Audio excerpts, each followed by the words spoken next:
Salam aleykum qardaş. Salam qardaş, salam. Yasin lazımdır. Əslində lazım deyim, onlarla oxumaq. Sadəcə nağd pulum yoxdur, kartdadır pul. Narahat olma, həll eləyərik.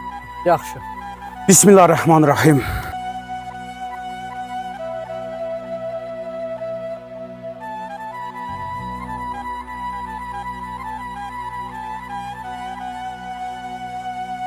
Fatihə.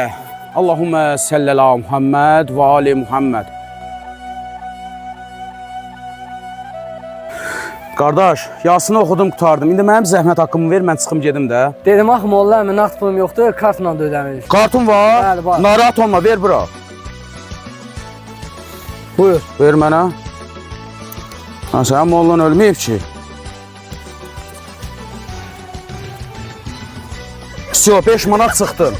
Allah rəhmət eləsin. Çox sağ ol. Sağ olun qardaş. Bu da var imiş.